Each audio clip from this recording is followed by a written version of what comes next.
Well, as I said, my name is Peter Gurry, and it's my privilege to introduce our third and final main speaker today. His name is Dr. Daniel B Wallace. Students of Greek all over the country and all over the world know him for his advanced Greek grammar. I know him for that as well. He did not have a hot seat, at least wasn't called that, but he certainly did have a hot seat, and I was in it more times than I wanted to be in his advanced Greek grammar class as well. And it's a great privilege for me to introduce him because Dan is very much the reason that I do what I do at the seminary. I teach New Testament, and my specialty is textual criticism. And back when I was in Bible college, a very important book came out that was a New York Times bestseller by a scholar named Bart Ehrman, who you may have heard of. And the book was Misquoting Jesus, and Dan Wallace wrote one of the best responses to that book. And I, as an undergraduate, read that book, and I thought, wow, this is what I want to do. And so I worked hard in Bible college and then went to Dallas Seminary where Dan teaches. And I went there in the hopes that maybe I could get in his class and maybe I could become an intern at his Center for the Study of New Testament Manuscripts, which I hope you visited their booth out here in the back. If you haven't, go see them, please. And I thought maybe if I could go on a trip with him, I could see a real New Testament manuscript. And in God's kindness, within about a year of being at Dallas Seminary, I had met Dr. Wallace. I had taken him for a class, and I had joined the Center for the Study of New Testament Manuscripts, and it was about a year later that I was on a trip with him, and I've now been on 3 or 4 trips with him and with his center to digitally preserve our incredible collection around the world of New Testament manuscripts. So we have Dan and his team to thank for the fact that scholars like me and anybody can access high-quality digital images online at their website at CSNTM.org for free. So we can thank Dan and his teams for doing that. Dan is a husband to Patty and a father to 4 boys, Noah, Benjamin, Andrew, and Zachary. And there's a lot more I could say about Dan, but I want you to hear directly from him now. So would you join me in welcoming Dr. Daniel Wallace? Thanks, Peter. I didn't know that story about you reading that. Yeah. Good morning. I was told I have 95 minutes, and then we'll take a 5-minute break, and then 2 hours after that. Thank you for that introduction, Peter. I appreciate that. In fact, I can hardly wait to hear what I have to say after that kind of an introduction. But I need to say, you got the names of my boys all wrong. I don't know how you did that. My wife and I have been married for 45 years. We're a very godly couple, and the proof of that is we named all of our children after people in the Bible, but not Noah, Benjamin, Andrew, and Zachary. We named them after characters in one chapter of the Bible, Revelation chapter 6, the 4 horsemen of the apocalypse. So their names are death, pestilence, famine, and disease. And it's been really a very sad thing that every once in a while when I go to speak, death comes with me. But as you can also see just by looking at me, famine and I have never had much of a relationship. So.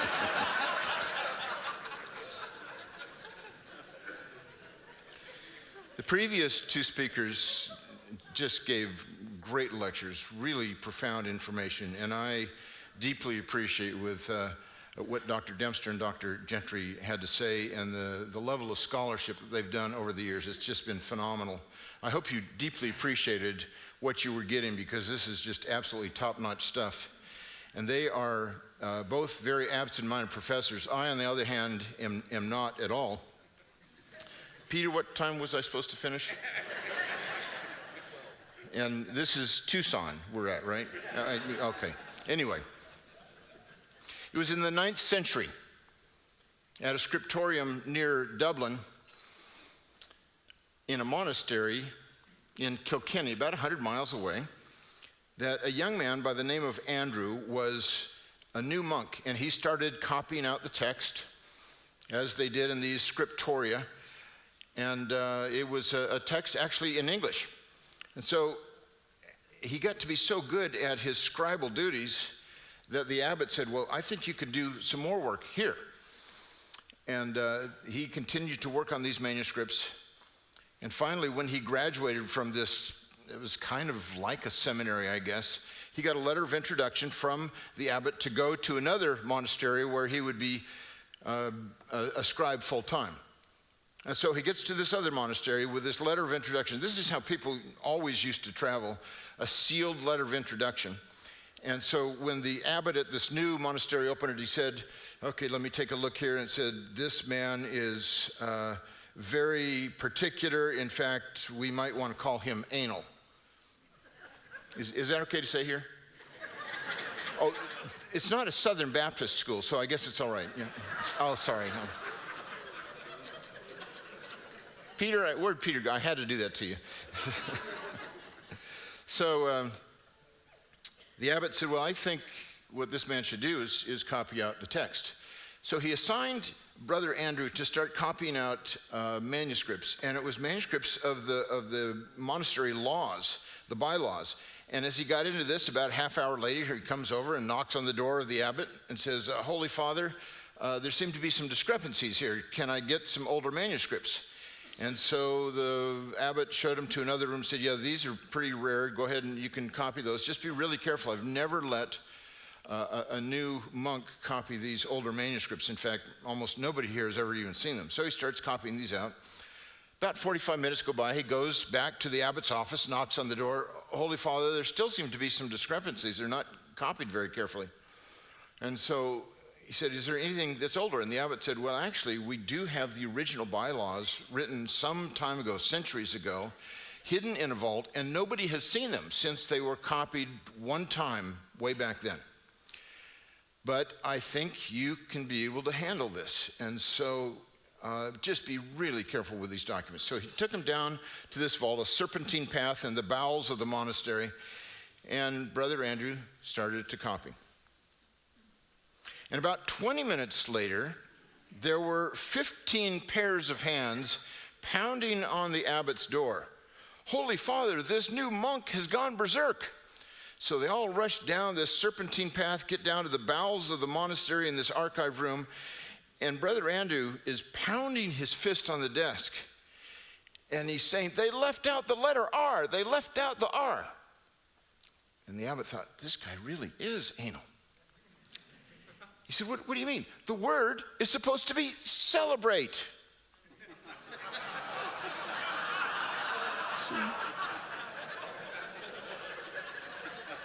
Some of these folks over here still haven't gotten it. Are you Wildcats by any chance?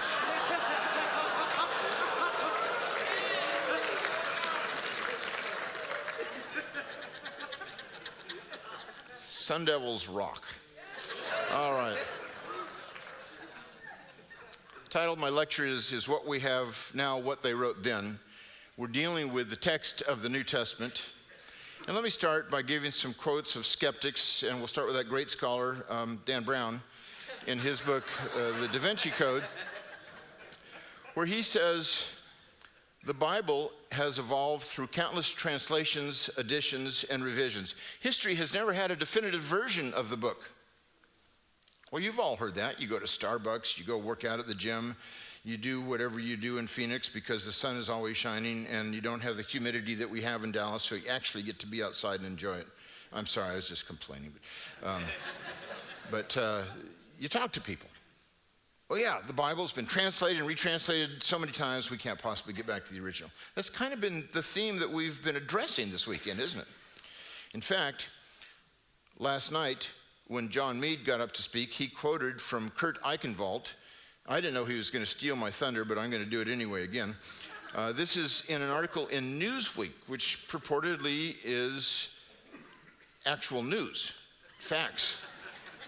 And notice he published this on December 23rd in 2014. These articles, these radio interviews, these TV shows always come out at Christmas and Easter, basically to say, Christians, just give it up. And so he wrote this article, The Bible's So Misunderstood, It's a Sin. And in this book, or in this article, he said, he talked about the game Playing Telephone with the Word of God.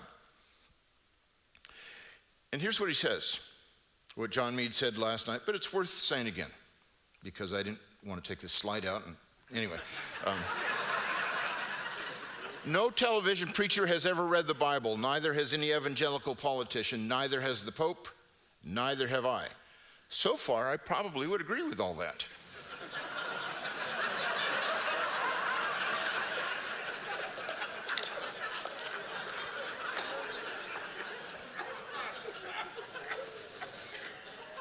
And neither have you.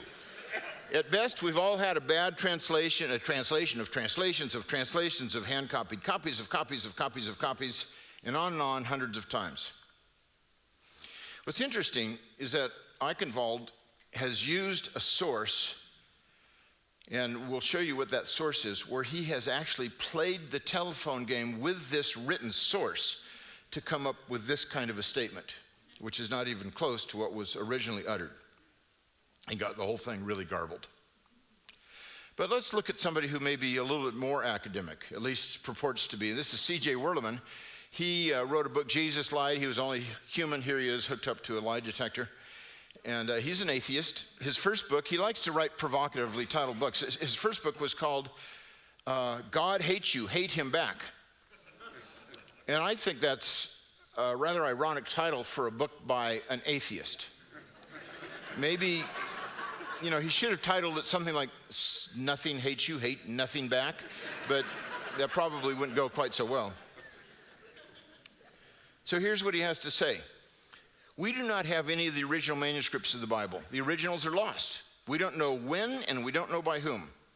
What we have are copies of copies. In some instances, the copies we have are 20th generation copies. Well, he's not a biblical scholar, though. Where's he getting this information?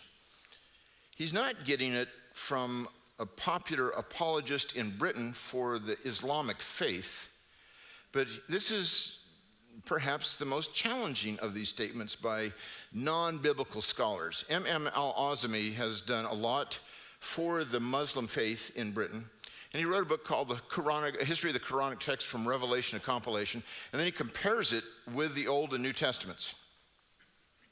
He said, the Orthodox Church, being the sect which eventually established supremacy over all the others, and by that he doesn't mean the Greek Orthodox, the Eastern Orthodox, he means what we would today call Orthodox with a small o. That is the essentials of the Christian faith that even Catholics, that Orthodox and evangelical Protestants believe about the death and bodily resurrection of Jesus Christ, and that his death in some sense atoned for sins. And also, most importantly, that the death of this one was the death of the theanthropic person, the God-man. And so he says, this Orthodox Church stood in fervent opposition to various ideas, also known as heresies, which were in circulation. These included adoptionism, the notion that Jesus was not God but a man, Docetism, the opposite view that he was God and not man, and separationism, that the divine and human elements of Jesus Christ were two separate beings. In each case, this sect, the one that would rise to become the Orthodox Church, deliberately corrupted the scriptures so as to reflect its own theological visions of Christ while demolishing that of all rival sects. The significance of this is that Muslims throughout the world believe this myth, that in the 4th century, at the Council of Nicaea, Emperor Constantine commissioned the church to create the deity of Christ, as well as a bunch of other things that they basically believe. But he's not a biblical scholar either. Where do these people get this from? Well, Peter Gurry mentioned Bart Ehrman and his book, Misquoting Jesus, the story behind who changed the Bible and why. Bart is a biblical scholar. He's a bona fide textual critic, and he's a longtime friend. I've known him for 38 years. Yeah, at least 38 years so far. Bart went to Moody Institute in Chicago. That's where, Peter, you went, right? So we're wondering what's going to happen to you in a few years. And then he graduated from Wheaton College, another fine evangelical school, went on to Princeton Seminary to study under Bruce Metzger, a brilliant New Testament textual critic, perhaps the best textual critic of the 20th century, and a solid evangelical. While Bart was in his master's program, he got an MDiv then, he was still an evangelical.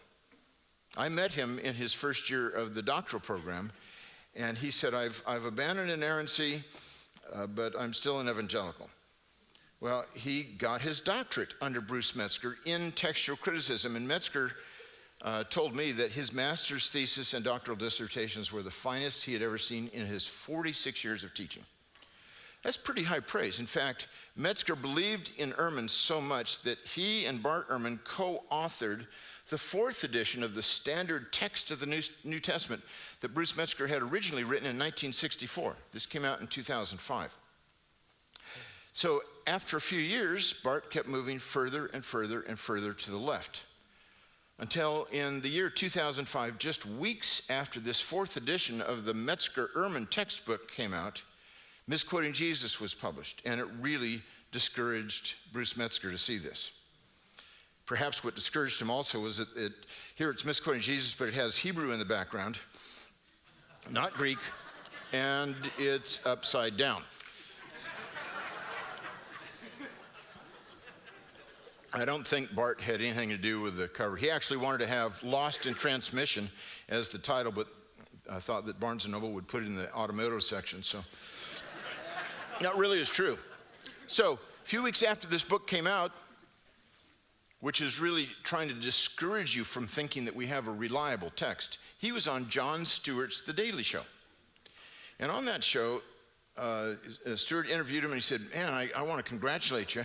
This is one hell of a book, which is a really interesting adjective to use for a book about Jesus. Within 2 days, Misquoting Jesus was perched atop Amazon books, #1. Within 3 months, it sold 100,000 copies. It has affected students in colleges throughout the country. Bart Ehrman has become the #1 skeptic against Christianity in this country, at least. And today he claims to be an agnostic atheist. It depends how you want to define the terms. So he continues to move further and further to the left. And so what he says is, not only do we not have the originals, we don't have the first copies of the originals. We don't even have copies of the copies of the originals, or copies of the copies of the copies of the originals. We know where C.J. Werleman got his stuff from. It's right from this book. Then at the end of the book, Ehrman says, the more I study the manuscript tradition of the New Testament, the more I realize just how radically the text had been altered over the years at the hands of the scribes. It would be wrong to say, as people sometimes do, that the changes in our text have no real bearing on what the texts mean or on the theological conclusions that one draws from them. This is what M.M.L. Azami was saying. So here's a bona fide scholar who's making these claims, and I will tell you later about an updated edition of his book that was a paperback. That's going to be at the end of the lecture, but stay tuned. I'm going to quote Bart again a couple of times. It's always fun. But here's how I want to begin this. By the way, my lectures tend to have a preface that's about 3/4 of the lecture, and then we get into the meat of it. Now, this is very much like the Old Testament and the New Testament.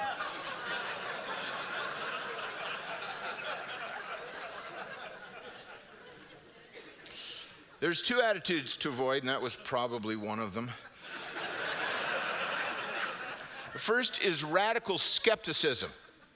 These people have said, there's no way we can get back to the original. Forget about it. The Bible has been changed.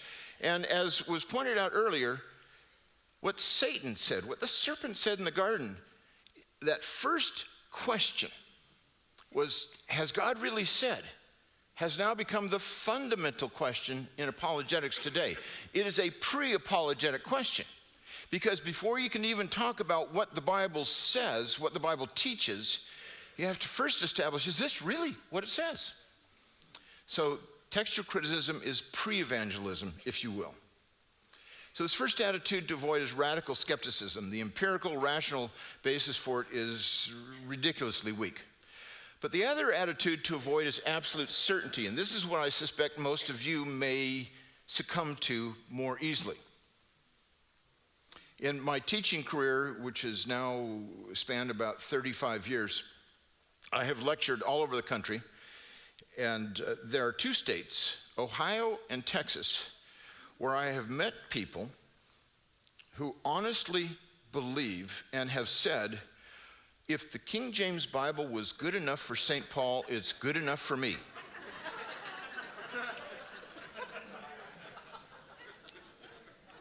Now, in Ohio, I'm not sure how to respond to that, but in Texas, what I say is, I want to pitch the conversation at a level that they can grasp. And I said, well, how about them Cowboys?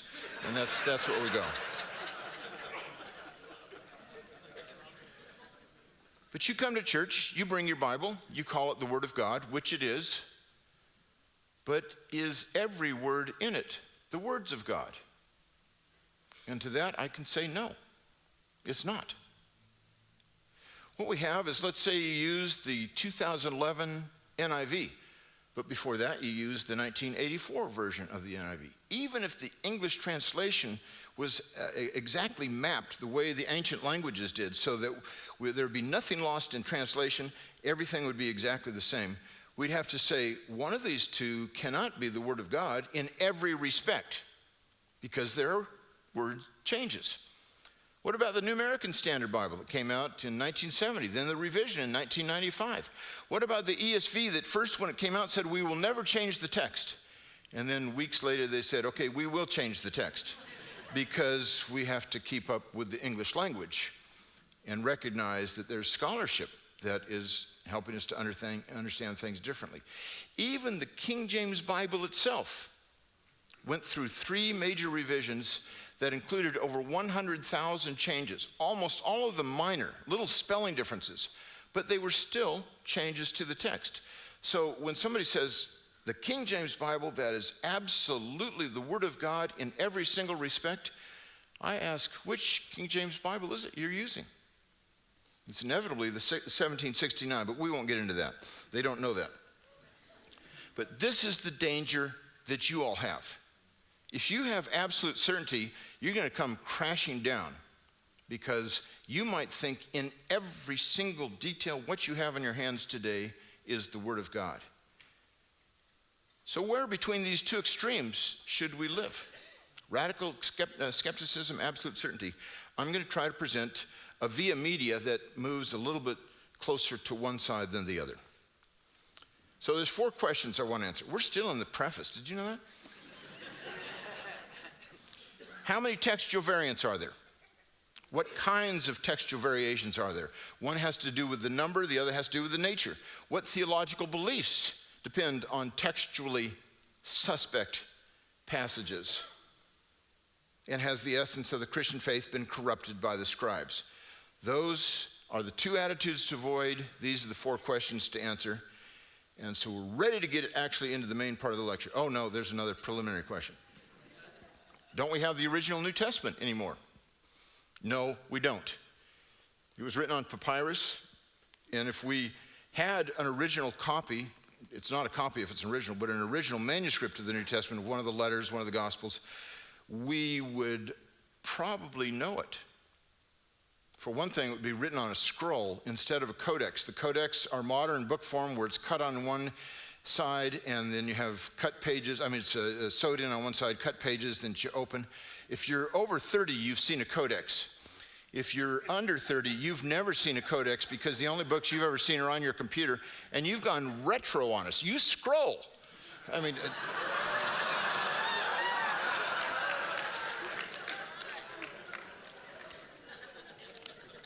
so I'll try to introduce you to a modern invention and when it came about. These manuscripts got copied and copied and copied. And Ehrman is quite right that we don't have the originals. We don't have copies of the originals. But what's interesting is these originals lasted for several decades. And several people copied them and then made copies that went on. And then others might go back and say, somebody says, you know, I've got this copy of the letter to the Romans, and it's not exactly like this other one. I'm going to be in Rome next week. Let me see if I can look at that original. So they made these corrections. And that's how the gospel spread. That's how the New Testament spread. The copies would have just fallen apart before the year 200, almost certainly. So we don't have the originals anymore. Okay, we don't have the originals, but we got lots of copies, right? Yeah, we do. If they all agreed with each other, I guess we'd have to say, well, that's probably what the original says. We can't make any decisions otherwise, but that's not the case. In reality, in the first 8 centuries of the copying of the New Testament, we have between 6 and 10 variations per chapter between the 2 closest manuscripts. Now you extrapolate that out over the whole New Testament, you got 2,500, 3,000 changes. So because of the disappearance of the originals, and because of the disagreements among the copies, we have to do what's called textual criticism. Okay, last preliminary question, I think. What is a textual variant? It's any place among the manuscripts in which there is variation in wording, including word order, omission, or addition of words, even spelling differences. That counts as a textual variant. Now, let me just tell you, there are 138,162 words in the Greek New Testament, and don't ask me how I know that. My first game to Chavez Ravine, where the Los Angeles Dodgers were playing, it was a doubleheader. It was back in 1960, I think. At the end of the twilight doubleheader, my dad took me home. He said, well, what'd you think of the game? I said, I'm not sure, but did you know that there's 155,800 lights in this stadium, and 361 of them are burned out? That's the last time he took me to a baseball game. So don't ask me how I know how many words are in the Greek New Testament. However, about 138,000. Bart Ehrman likes to say we have more variants than we have words in the New Testament, and that's one of the few understatements he has made. We have textual variants in the manuscripts. Peter Gurry actually has done absolutely the best work on this in a scholarly journal, and he said there's about 500,000 textual variants. But he was not counting spelling variants. So those are about 2/3 of it. So my estimate is we have about 10 times as many textual variants as we do words in the New Testament. That's great news. My time is up. Let's close in prayer, shall we?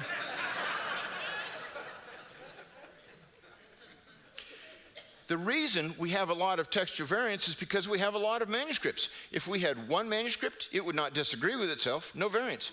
As soon as you add a second one, you're going to have differences, and a third, and a fourth, and a 10th, and a 1,000th. These manuscripts go all over the map, but the most common textual variant is one of spelling. But we have a lot of manuscripts. In fact, here's what the count looks like. Greek manuscripts today, there are known, the official count is 5,898. There's reasons why we shouldn't get too precise on that, because the official count is not the actual count. There's been manuscripts that have been found to be parts of others, and some have been lost, things like that. So we can adjust it to about 5,500. So if you're at Starbucks tomorrow and somebody says, did you know that there's 5,898 Greek New Testament manuscripts in existence today? You say, well, that really is not quite. It's really closer to 5,500. I'm sure that question will be asked at Starbucks by the barista. We have more manuscripts in Latin than in Greek. The New Testament was originally written in Greek. And late 2nd, perhaps early 3rd century, it started to get copied in Latin. And Latin swept across Europe to the west so that became the lingua franca out of which many European languages came. Greek has no descendants. The best guess is we have about 10,000 copies of Latin manuscripts of the New Testament. Now, the vast majority of these, both in Greek and Latin, are not complete copies of the New Testament. And yet, the average size manuscript is over 400 pages long. This best guess, 10,000, we just haven't counted them all. We just don't know. That's a guess, and it's probably within a couple thousand right either way. But then the New Testament was translated into other ancient versions, especially Syriac and Coptic, 2 very early and very important manuscripts, or versions, translations. And then a number of others like Old Church Slavonic and Gothic and Georgian and Armenian. Somewhere in the neighborhood of 5,000 to 10,000 copies in these ancient versions. Again, we just don't know. So altogether, we probably have well over 20,000 copies of the New Testament in handwritten manuscripts before the time of the printing press. That's called an embarrassment of riches. But what if you had a magic wand and you could wipe all those out in one fell swoop? Well, we still would not be without a witness, because we have quotations from the New Testament by church fathers who wrote homilies and commentaries and theological treatises and letters to people. And they did not have the gift of brevity. They quoted and quoted and quoted the New Testament, so that today we have well over 1 million quotations by these church fathers. Now, it has often been said that we have the entire New Testament in the writings of the church fathers by the end of the 3rd century, except for 11 verses. That is a myth. It was based on faulty hearing from somebody at a party in the 1820s, I think. But to our shame, it was a Muslim apologist who discovered this. It's not through the 3rd century. We're talking about church fathers well into the 2nd millennium. About the 13th century is what we're counting, but we've got a long ways to go to even get into the 2nd millennium. But here's what I can say about the church fathers. We have virtually, and every word in this is important, we have virtually the entire New Testament in the writings of the church fathers multiplied many times over.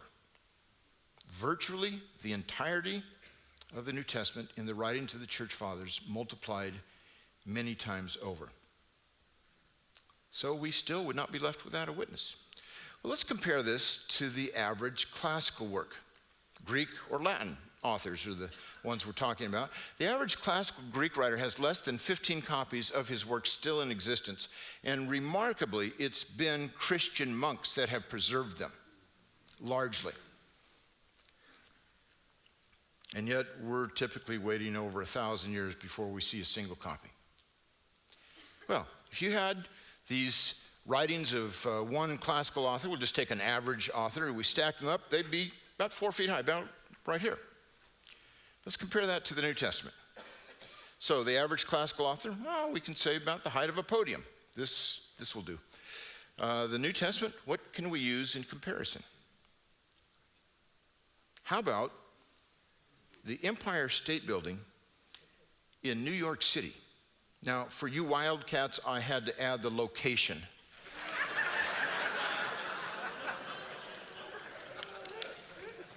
Do we have any U of A alumni here?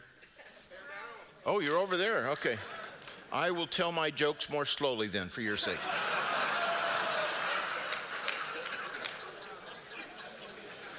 Now, this is not to scale. Let me show something that is to scale. Let's see if we can get this right. Here's that podium.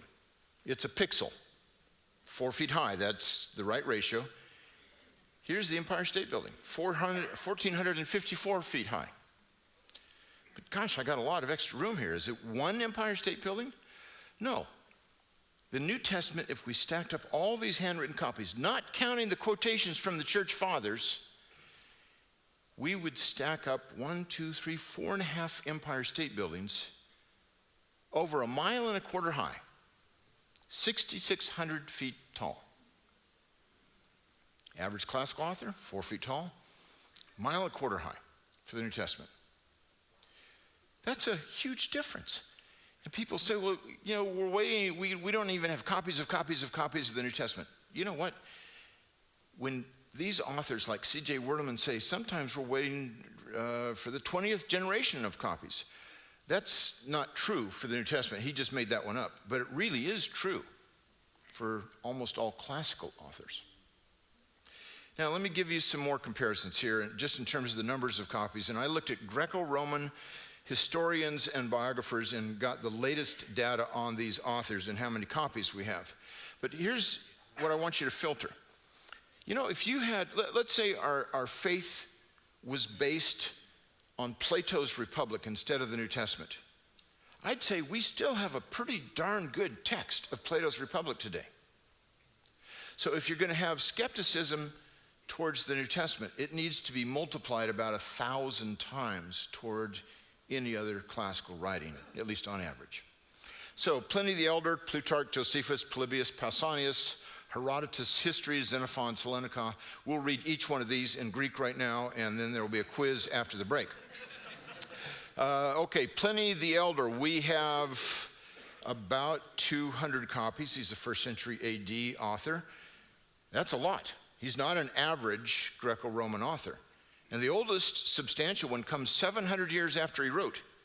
Plutarch, we're waiting 800 years before we get any copies. Josephus, his Antiquities of the Jews, the oldest substantial copy, perhaps only copy, and I haven't done research on this recently, so I may need to update it, I think is from the 9th century. His Antiquities of the Jews, book 18, mentions Jesus. And that we have more copies of than the other writings because the Christians saw, oh, he's mentioning Jesus, let's make sure we have more copies. And then, of course, they wanted to add to it and say things that Josephus didn't say. But about 20 copies, I understand. Well, what about Herodotus? Herodotus, we'll skip, but it's a nice statue nevertheless. So Polybius, oldest copies, about 1,200 years after he wrote. Pausanias, who wrote the geography of Greece, massive gaps, just whole chapters that are gone. 1,400 years later, we're not exactly sure what he wrote. Then there's Xenophon. And Xenophon wrote his Hellenica. But let me go, I'll come back to Herodotus. I repented of that. His histories, we have 109 manuscripts, but the first substantial manuscripts, more than just a few small papyrus fragments, come 1,500 years after he wrote. Xenophon is even worse. His Hellenica, the first substantial manuscripts, come 1,800 years later. Now, we do have some small scraps before then, but 1,800 years before we get anything substantial from Xenophon of his Hellenica, a very important author. Now, what if that were the situation for the New Testament? What would we compare this to? I have an idea. How about this thing? The first substantial copies of the New Testament, if it was like Xenophon's Hellenica, would have been written when the Wright brothers invented the airplane. You think the skeptics would have a field day then? That's what they think they have. We need to correct them. And by the way, in the correction, make it gentle and always aim to bring them to Christ. You're not trying to win an intellectual argument. You're trying to win hearts and souls for the Lord. Okay, well, these manuscripts, I've mentioned a bunch of copies of the New Testament, but I haven't talked about how old they are. So let me talk about the date of New Testament manuscripts. And this is a simple slide. The next one will be complicated. But let me talk first about the discovery of P-52, which was not the airplane built after the P-51 Mustang in World War II. This stands for Papyrus 52. Now, let me go back a few years to the year 1844. Some of you looked like you were there then. That was unnecessary. Only wildcats. Okay, so Ferdinand Christian Bauer wrote in the Tübinger Jahrbuch an article in which he argued that the date of John's Gospel must be after AD 160 and probably closer to AD 170. F.C. Bauer was the father of theological liberalism, or the Tübingen school in Germany. And Bauer had been a student of Hegel at the Tübingen University. Hegel, you may remember, because we get Hegelian dialectic from him. Now, this is a Saturday morning. You don't want to hear about Hegelian dialectic, so let me put it in simpler terms. Thesis, antithesis, synthesis. You all have heard of that. That's Hegelian dialectic. So let me give an illustration. So, father of a teenage girl. Some of you are fathers of teenage girls. The thesis, you will never get a tattoo on your body. The daughter says, I want to get a tattoo on my body. That's the antithesis. The synthesis is she gets a tattoo on her body. So it doesn't always quite work out the way it's supposed to. But what Bauer said is there was a Jewish Christianity and a Gentile Christianity, and they didn't come together where they agreed with each other until after 160. He put John's Gospel at 170, the book of Acts about that same time. What this effectively did, it said there is no historical reliability in John's gospel whatsoever. For the next 90 years, his view reigned supreme. John's gospel was not a first century document and therefore had no historical value. In 1934, 90 years later, a man by the name of C.H. Roberts, a recent doctorate, Dr. Roberts, he'd recently gotten his doctorate, and he was a great paleographer, papyrologist. He worked in ancient papyri. He could date manuscripts. I know that sounds weird. He could... There's always a joke in there sometimes. Let's just skip that. I mean, you know what it's going to be. So, date old leather. No, I'm not going to go there. So anyway, Roberts came across this papyrus that was in a shoebox left by his predecessor at the University of Manchester.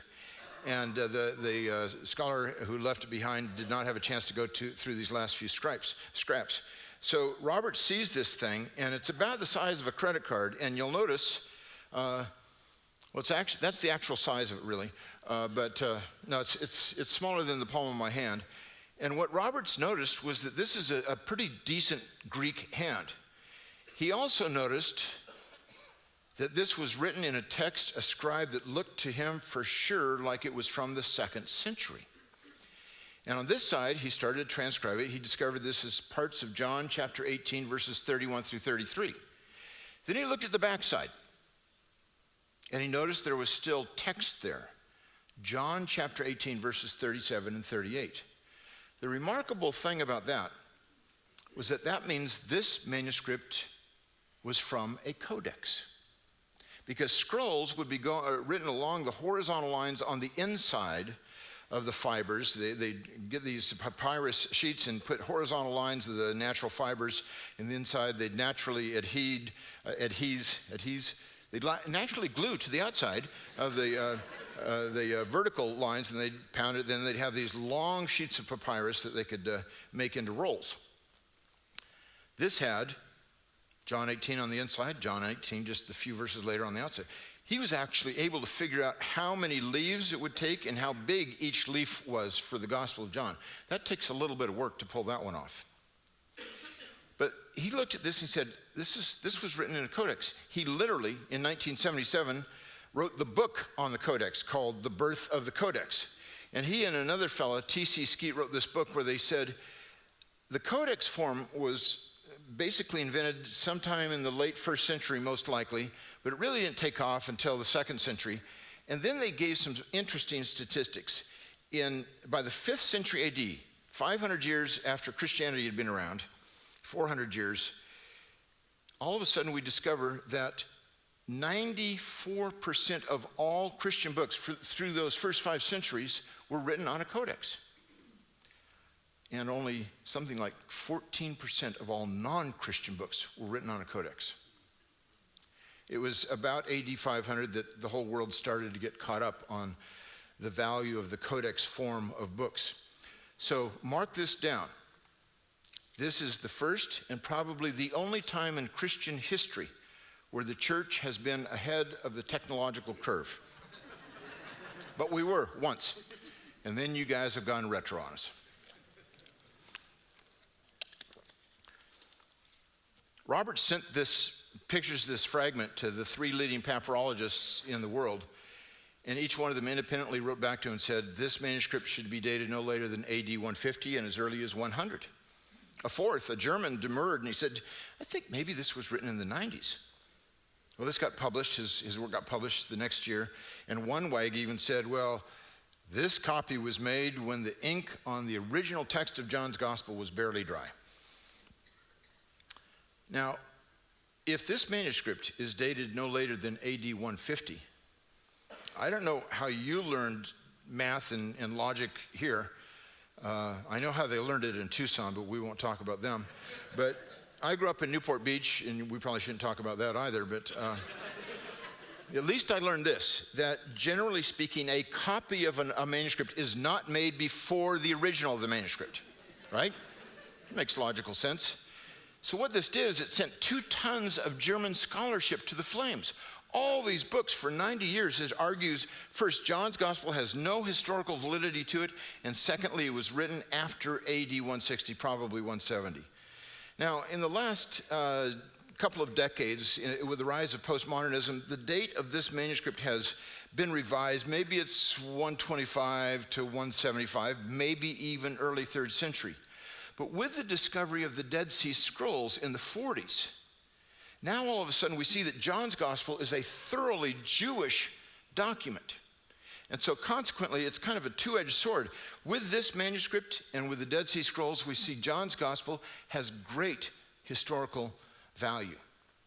Ironically, the Jesus Seminary that publishes the 5 Gospels, you may have heard of them. They're the ones who did the color-coded beads, and it's before the time of most of you, I think, but they put in red beads in a jar. It said, "We believe Jesus actually said these words," and then they'd have Jesus' words in red or in pink if they thought that the idea went back to Jesus. Gray, probably not. Black, there's no way this is Jesus. That's how they do this. It was called the 5 Gospels because they had the Gospel of Thomas in it.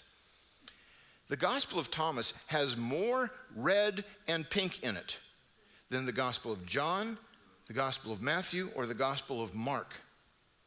Matthew and Mark are surely 1st century documents. And John, no matter how you date it, must be earlier than the Gospel of Thomas. But because of scholarship's love affair with these apocryphal works, it gets relegated to the back seat. Nevertheless, Bauer's hypothesis of zero historical value to John's gospel, we can certainly say is quite incorrect. This reminds me of a saying of a great scholar, William Lane, that an ounce of evidence is worth a pound of presumption. When you talk to your friends, they're going to come up with all sorts of loony ideas. And it's hard to even talk to them. Just ask the question, where's your evidence? Well, I found it on Google. Well, maybe trace it down a little bit further than that. Wikipedia, well, maybe go a little further than that. Anyway, talk about the evidence we have. That's what's on our side. So here's the complicated slide, and I'll go through this real quickly.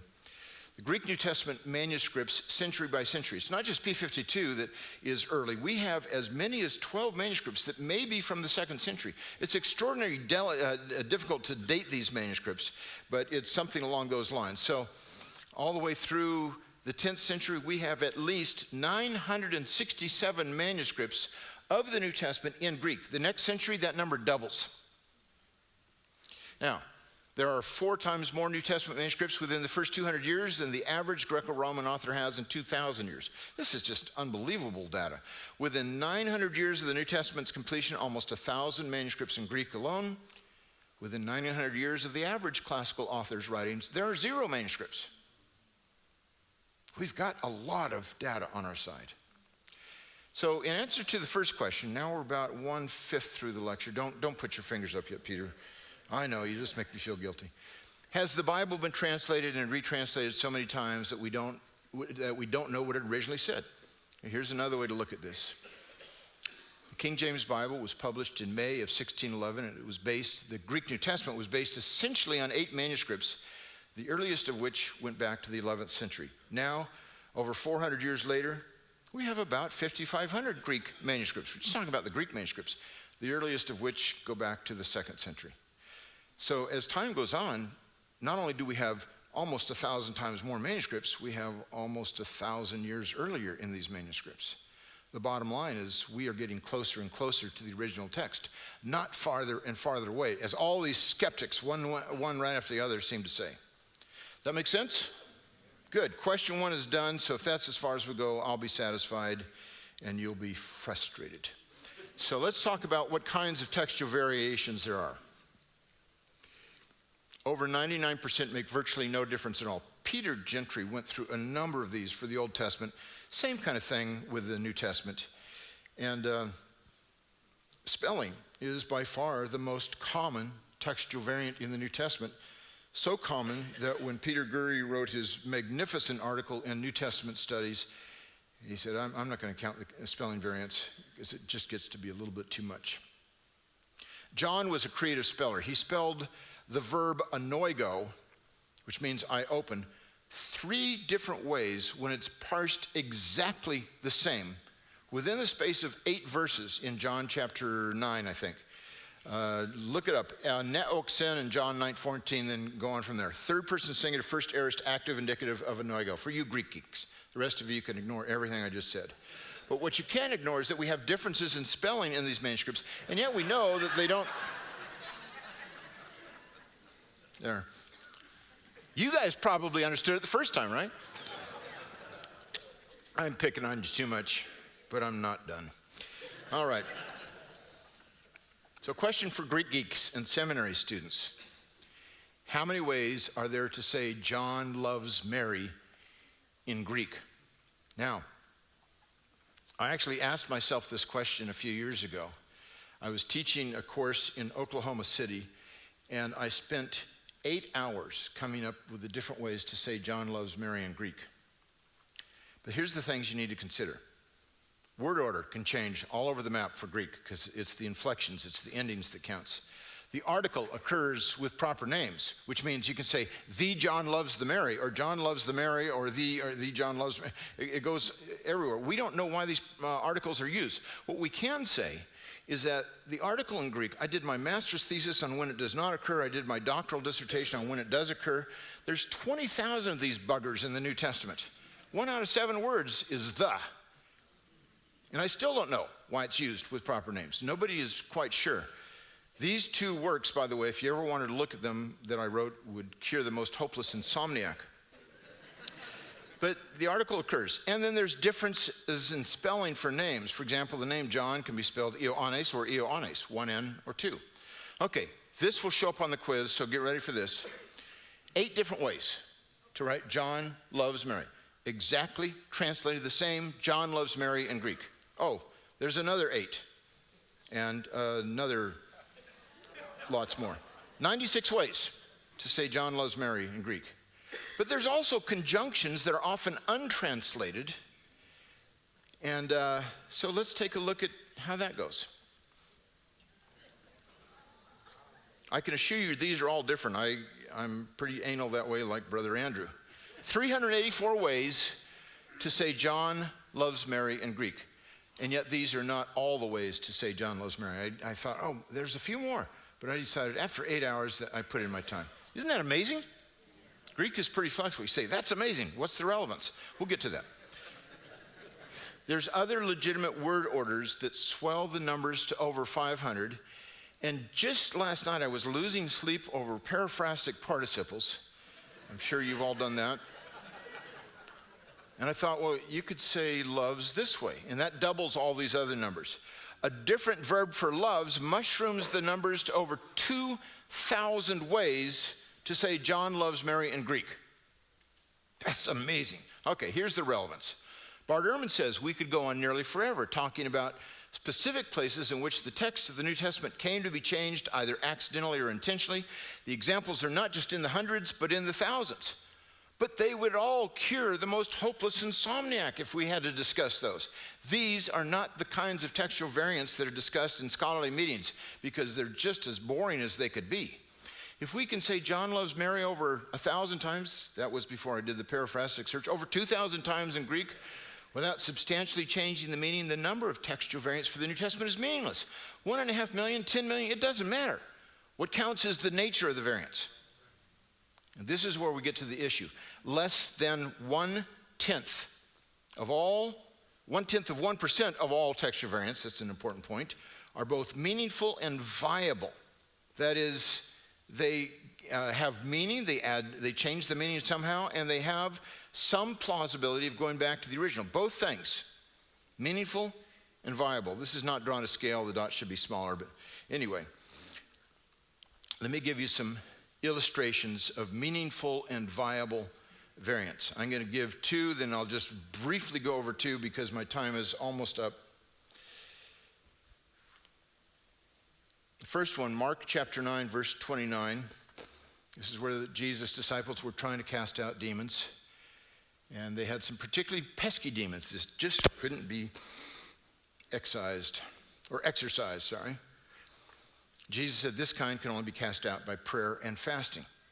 I put and fasting in brackets because not all the manuscripts, in fact, the earliest manuscripts, don't have and fasting.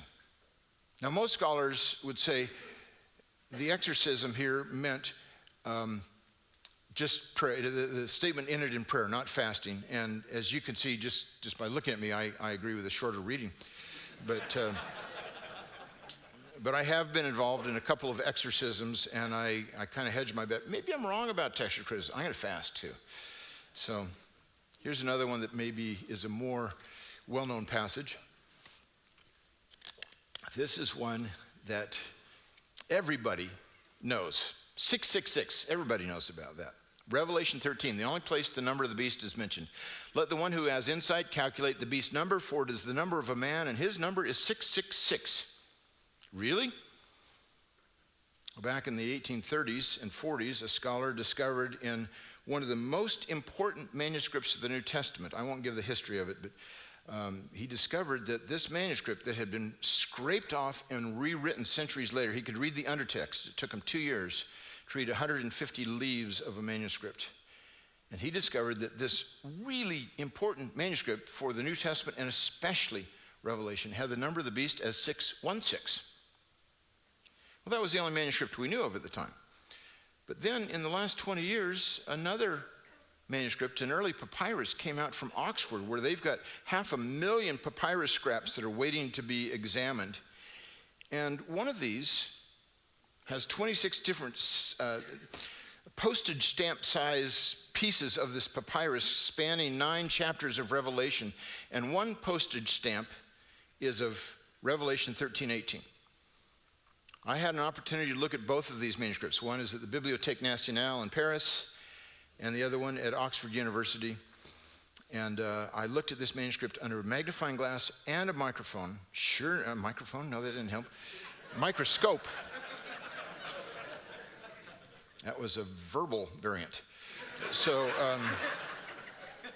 sure enough, the number of the beast here is 616.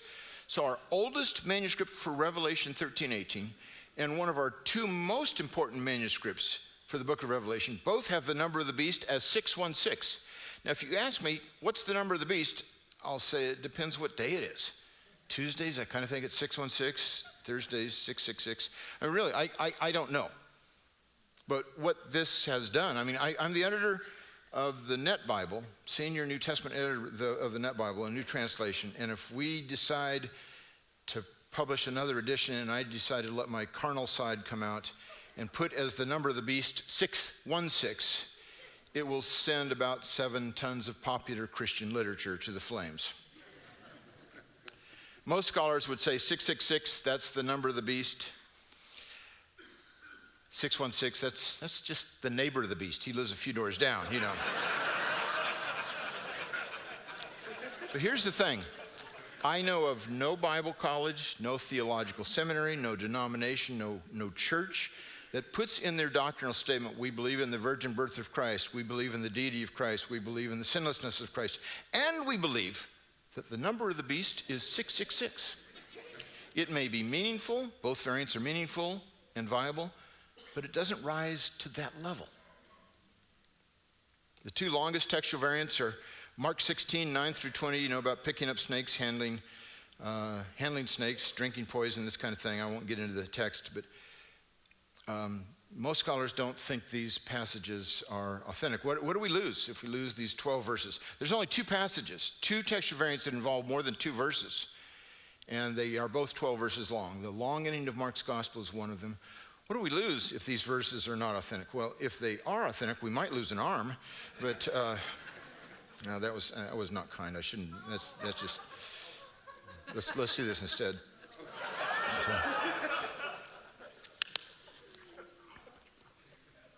The other one that almost all of us want to have in our Bible is the story of the woman caught in adultery. Bart Ehrman loves to say this is a passage that's not found in the earliest manuscripts, probably didn't happen. And I want to tell you that most scholars today believe that the story of the woman caught in adultery was almost surely not written by John. But most, or at least many scholars believe that doesn't mean it was not historically true. It ends up floating all over the Gospels. There's 6 different places it ends up in. And I've seen some fascinating manuscripts that It was left out of one, so a pastor just angrily wrote it in and put it into a paper leaf and stitched it into the parchment to say, "You fool, you left out my favorite passage." And I call it my favorite passage that's not in the Bible. But what do we lose? What do we lose if we lose the story of the woman caught in adultery? Is this the only place that Jesus shows tenderness to women? Is it the only place that he forgives sins? It's an example. It's a great illustration. And I think in large part it happened historically, but I don't think John wrote it. So what we lose are some anecdotes, but not foundational issues. Question 3, what theological beliefs depend on textually suspect passages? I'm coming back to Dan Brown in his Da Vinci Code, and Sir Lee Teabing says to Sophie, "My dear, until that moment in history, Jesus was viewed by his followers as a mortal prophet, a great and powerful man, but a man nonetheless immortal." That time in history, that moment, was the Council of Nicaea in 325, when allegedly Constantine invented the deity of Christ. That's what Dan Brown believes. That's what some of these Muslim apologists believe. 4th century, finally Jesus gets to be God. Really? Let me show you an ounce of evidence again. This is papyrus number 66, dated right around AD 200. Read along with me if you will. This is John chapter 1. I'll just translate because of time. In the beginning was the Word, and the Word was with God, and the Word was God. Have you ever heard it read that way? This is 125 years before the Council of Nicaea. How could that possibly be if Constantine invented the deity of Christ? Because he didn't invent the deity of Christ. Every single manuscript of John's gospel, no matter the date or the language, says virtually the same thing. In John 1:1, Jesus is unequivocally called God. The same can be said for the major passages that affirm Christ's deity, his virgin birth, his sinlessness, his death on a cross, bodily resurrection, and his second coming. There are no passages where you get a denial of these things. You might not have an affirmation, but the lack of an affirmation is not the same thing as a denial. And that's really important to point out. King James has an extra verse on the deity of Christ here, but that doesn't mean that the other translations don't recognize and admit and strongly affirm the deity of Christ. That makes sense to you? Very, very important. Question 4. Has the essence of the Christian faith been corrupted by the scribes? I put that up too quick, but I've already been told, get off the stage now. So, Sir Frederick Kenyon, who was a paleographer extraordinaire and the principal librarian of the British Museum, 80 years ago, had this to say. Brilliant scholar, published 3 of the most important papyri of the New Testament in the world. And he said, the general result of all these discoveries and all this study is to strengthen the proof of the authenticity of the scriptures and our conviction, listen to the wording carefully, that we have in our hands in substantial integrity the veritable Word of God. That's what you have in your hands. Maybe not in all of the particulars, but in substantial integrity, we have the veritable Word of God in our hands today. But don't take Kenyon's word for it. I'll quote that other fine evangelical, or former evangelical, Bart Ehrman. His hardback came out first 2005. 6 months later, they wanted to add a paperback, and they added an appendix for some editor's notes to kind of beef up the sales. And so I'm pointing out that this is on page 252. Get the paperback version, you'll see it. They asked him this question. Why do you believe these core tenets of Christian orthodoxy to be in jeopardy? Oops. I almost blew the whole thing here. Okay, one more time.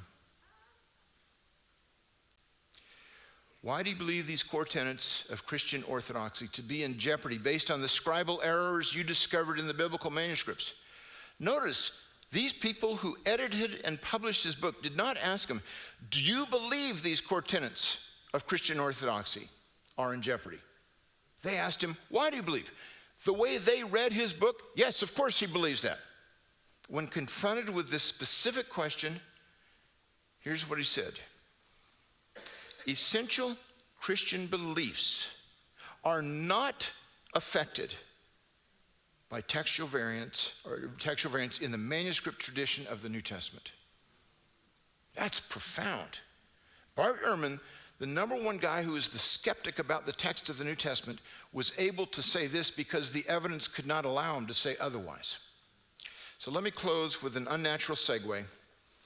Just before lunch, this will fit, and I don't think you'll see these in Arizona very often. But a polar bear attacks a man in Canada, and bystanders do nothing. The media did not even report this incident, liberal media, of course. Up in Canada, where these two scholars are, I'm not sure why that's liberal, but I had to say that. Okay, this is true. A polar bear attacked a man in Canada. I want you to close your eyes right now and envision what this looks like. Now, for some of you who are a little bit queasy, this may be rated PG-13, maybe rated R, but just close your eyes. Everybody done that? Okay, here we go. Now take a look.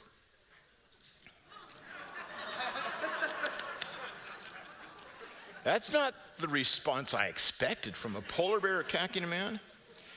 The polar bear attacking the man, this is a parable, is the variants to the text of the New Testament. The New Testament are his 501 blues, his Levi's. Did it affect him? Did this polar bear hurt him? In fact, we should say the text is actually his leg, and the jeans are just the cover for it. But the fact is, even these attacks on the New Testament that we might call these hundreds of thousands of difference among the variants do not affect the substantial integrity of the Word of God.